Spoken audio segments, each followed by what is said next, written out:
নমস্কার। অ্যাস্ট্রোজ্যোতিষ তারা আমার ইউটিউব চ্যানেলে আপনাদেরকে মন থেকে স্বাগত। ভিডিওটা মীন রাশি এবং মীন লগ্নের ভিডিও। মীন লগ্নের সমস্ত জীবনযাত্রা, সেটা শৈশবকাল, এডুকেশন থেকে কেরিয়ার, চাকরি, ব্যবসা এবং বিবাহিত জীবন কেমন যায় মীন রাশির, খুব সহজভাবে, যেটা কয়েক হাজার বছর আগে ঋষিরা যে সিম্বলটুকু দিয়ে গেছে মীন রাশির, সেই সিম্বল থেকেই পরিষ্কার বোঝা যায় এই মানুষ, এই রাশির মানুষ কেমন হবে, তাদের জীবনযাত্রা কেমন, জীবনযাত্রার মান সেটা কেমন। দেখুন, মীন রাশির সিম্বলটা আগে দেখুন, দুটো মাছ চক্রাকারে ঘুরছে। মাছ, এদের কমফোর্ট জোন হচ্ছে জল। এরা কিন্তু জল থেকে বেরিয়ে আসলেই মারা যায়, অর্থাৎ এরা ইনসিকিউর ফিল করে। তাই মীন রাশির মানুষদেরও সব থেকে বড়, আগে সেটা কেরিয়ার বা প্রফেশন হচ্ছে, সেটা কমফোর্ট জোন, একটা সিকিওর, সেটা জব সিকিওরও হতে পারে।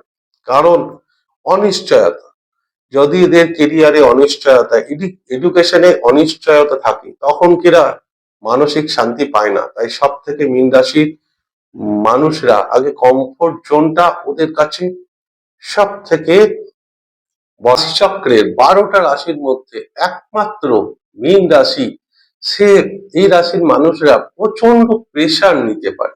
কারণ মাছ জলে থাকে, আর জলে যত গভীরে যাবেন তার প্রেসার তত বেশি। তাই যে এই মীন রাশির মানুষরা, যদি তারা নিজের কমফোর্ট জোন, সিকিউর জোনে থাকে, তখন তারা সেই, যতই তাদের মধ্যে প্রেসার আসুক, কাজের প্রেসার আসুক, সেই প্রেসার তারা বহন করতে পারে। কিন্তু কমফর্ট জোন বলতে, ধরুন মীন রাশির মানুষরা একবার বিদেশে গেলে তারা আর সহজে ভারতবর্ষে আসতে চায় না, কারণ তারা জানে যে সেখানে কত পরিষ্কার পরিচ্ছন্ন পরিবেশ, কতটা সিকিওর আছে তাদের জীবনযাপন। সেই কারণেই তারা কিন্তু সেখানে অনেক বেশি কমফোর্ট মনে করে। মাছ দেখেছেন তো, মাছ সহজে ধরা যায় না। যাদের একটা প্রফেশন আলাদা, কিন্তু সাধারণ মানুষ দেখবেন মাছ ধরতে গেলে স্লিপ কাটবে, পিছলে যাবে। তাই এই মীন রাশির মানুষদেরও সহজে এদেরকে হারানো যায় না, ধরা যায় না। কোথায়? তর্কে, বাদ বিতর্কে কোনো সময় এদেরকে হারানো যায় না। এদের কাছে সমস্ত প্রশ্নের উত্তর রেডি করা আছে আগে থেকে, সমস্ত লজিক। মীন রাশির মানুষরা নিজের জায়গাটাকে একবার যদি সুরক্ষিত মনে করে, দে ক্যান ডু ওয়ান্ডার। এবং এরা নিজের কমিউনিটি, নিজের যে সোসাইটিতে এরা ভীষণ থাকতে পছন্দ করে, সেটা যদি কমফোর্ট জোন হয়। কিন্তু আবার এই মীন রাশিতে যদি চন্দ্র পীড়িত হয়, তখন এদের আবার মানসিক সমস্যা একটা দেখা দিতে পারে, যে আপনার ডিপ্রেশনের শিকার, এনজাইটি, ডিপ্রেশনের শিকারও এদের মধ্যে দেখা যায়। কিন্তু এদেরকে বলা হয় যে সাইলেন্ট লাভার, এই মীন রাশির মানুষরা। অর্থাৎ নিজের যে ভেতরের ভাব, সেটা কিন্তু সহজে ব্যক্ত করতে পারে না বা প্রকাশ করতে পারে না। তাই প্রেমজ সম্পর্ক এদের মধ্যে একটা জটিলতা তৈরি করতে পারে কোনো কোনো সময়। অর্থাৎ কাউকে যদি এরা পছন্দ করে, মনে মনে ভালোবাসে, তখন কিন্তু নিজের মনের ভাবটা সহজে প্রকাশ করতে পারে না, নিজের ভেতরের ব্যাপারটা।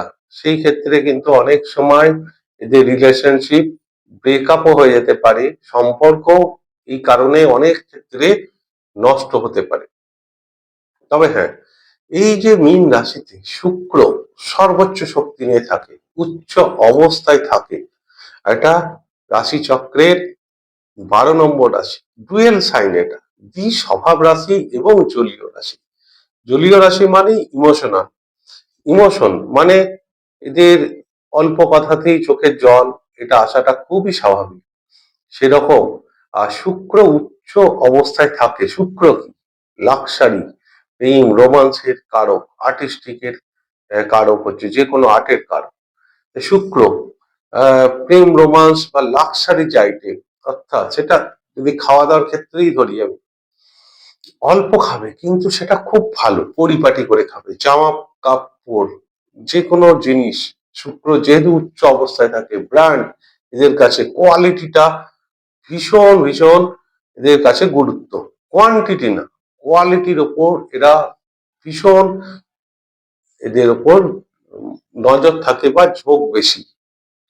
এছাড়াও শুক্র যে কোনো আর্টিস্টিকের কাজ, তাই আর্ট ধরুন সে গান বাজনা হোক, মিউজিক, ছবি আঁকা, বা আপনার আহ কবিতা, নাটক, উপন্যাস, অভিনয়, যে কোনো আর্টিস্টিক এবং গ্লামার, যে কোনো গ্লামার, সে বিউটি হোক বা ফ্যাশন ডিজাইনিং হোক, মেকআপ আর্টিস্ট হোক, এই যে ট্যালেন্ট এদের মধ্যে ভীষণ ভালো থাকে। হ্যাঁ, যদি শুক্র নেগেটিভ হয় সেক্ষেত্রে কিছু ব্যতিক্রম দেখা যেতে পারে, কিন্তু যেহেতু এই রাশিতে শুক্র একদম উচ্চ অবস্থায় থাকে, আর বললাম প্রথমেই যে এদের ব্যক্তিত্ব, আহ যেটা বাইরে থেকে দেখলে এদের সঙ্গে বোঝা যাবে না, কিন্তু এদের কাছে যে একবার কাছে আসবে, মিশবে, কথা বলবে, তখন এদের ব্যক্তিত্ব সেটা কিন্তু দেখে মানুষ মুগ্ধ হয়ে যায়। আর এদের সঙ্গে যে একবার বন্ধুত্ব করে সহজে কিন্তু এদেরকে ভোলে না। ইমোশনাল অ্যাটাচমেন্ট সেটা তো একদম আছে, কারণ শুক্র প্রেম, রোমান্স, ইমোশনালি কারণ। শুক্র জলীয় গ্রহ, আর এটা জলীয় রাশি, দ্বি স্বভাব, ডুয়েল সাইন। তা এদের মধ্যে এরা যখন ধরুন একা থাকছে, আইসোলেশনে থাকছে, তখন এরা নিজের মধ্যে অনেক কিছু বিচার চলতে থাকে, নিজের সঙ্গেই কথা বলতে থাকে। এই ডিসিশন মেকিং বা আপনার দ্বিস্বভাব রাশি হওয়ার জন্য কিছু কিছু ক্ষেত্রে ডিসিশন নেওয়ার জন্য সবসময় এদের প্ল্যান বি রেডি করা উচিত। অর্থাৎ প্ল্যান এ আপনার যদি সাকসেস না হয়, ফেল হয়ে যায়, সেক্ষেত্রে প্ল্যান বি সব সময় এরা যদি একটা রেখে দেয় প্ল্যান এর সঙ্গে, তখন জীবনে কিন্তু এদের উন্নতিতে কেউ আটকাতে পারে না, বা যে কোনো জীবনে খারাপ সময় যখন আসে সে খারাপ সময় থেকেও এরা খুব তাড়াতাড়ি রিকভারি করতে পারে, উদ্ধার হতে পারে। বৃহস্পতি রাশি, দেবগুরু বৃহস্পতি এই রাশির মালিক, অর্থাৎ এডুকেশন, জ্ঞান, পাণ্ডিত্য এদের যেন রক্তে আছে।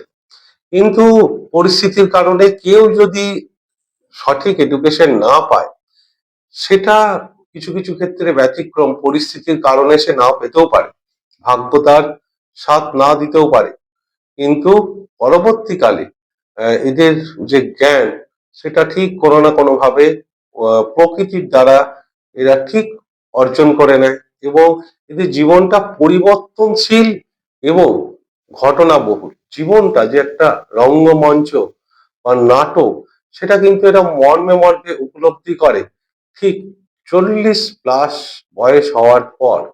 তখন বুঝতে পারে যে কোন জায়গা থেকে আজকে এসে কতটা সংঘর্ষ, স্ট্রাগল করে তারপর আমরা এই জায়গায় এসেছি।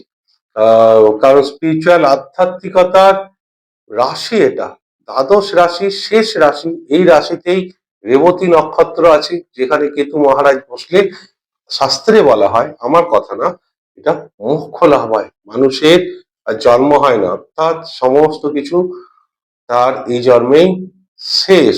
সেই রাশি মীন রাশি, রাশি চক্রের 12টা রাশির মধ্যে এই জলীয় রাশি, যেটা দুটো মাছ একসঙ্গে চক্রাকারে আছে, একে অপরের দিকে নেই, একে অপরের ঠিক বিপরীত দিকে আছে। আবার বলছি, একমাত্র মাছ, সে তার জল থেকে, জলই তার জীবন, কারণ জল থেকে তুললেই সে মারা যাবে। একমাত্র কমফোর্ট জোন, সুরক্ষা এই মীন রাশির মানুষরা যদি মনে করে যে জীবনে পেয়েছে, তাহলে দে ক্যান ডু ওয়ান্ডার। তারা জীবনে এত কিছু অ্যাচিভ করতে পারে লাইফে, সেটা বাকি রাশির মানুষরা দাঁড়িয়ে দাঁড়িয়ে দেখবে, এত ডেভেলপ করতে পারে। আর এদের শুভ যে রং মীন রাশির, সেটা হচ্ছে হলুদ রং এবং লাল রং। এই দুটো রং ভীষণ ভীষণ এদের জন্য ভালো। আর যদি সংখ্যা হিসাবে আমি ধরি, মীন রাশির কোন সংখ্যাটা ভাগ্য সংখ্যা, জীবন সংখ্যা, তো ভাগ্য সংখ্যা 9 মীন রাশির। আর যদি শুভ সংখ্যা ধরি 3, 3 সংখ্যা এবং 2 সংখ্যা, এদের এই দুটো সংখ্যা ভীষণ শুভ যে কোনো কাজে বা যে কোনো মাসের এই তারিখগুলো 2, 3, 9 এই সংখ্যাগুলোতে এরা যে কোনো কাজ করতে পারে। কেরিয়ারের জায়গাটা প্রথম জীবনে সংঘর্ষ, স্ট্রাগল, আপস এন্ড ডাউনস, গ্রাফের মতো ওঠানামা করলেও আবার বললাম, যদি জীবনে কমফোর্ট জোন এরা পেয়ে যায় তাহলে কিন্তু সেটা কর্মক্ষেত্রেই হোক, যে কোনো জায়গায়, তাহলে কিন্তু এদের উন্নতি কেউ আটকাতে পারবে না। যাই হোক, এই গেল সম্পূর্ণ ভিডিওটা। ভিডিওটি যদি ভালো লাগে তাহলে অনুগ্রহ করে চ্যানেলটিকে সাবস্ক্রাইব করতে ভুলবেন না, আর এই ভিডিওটিকে লাইক এবং শেয়ার অবশ্যই করবেন। আমি ঈশ্বরের কাছে প্রার্থনা করি সকলেই ভালো থাকুন এবং সুস্থ থাকুন। নমস্কার।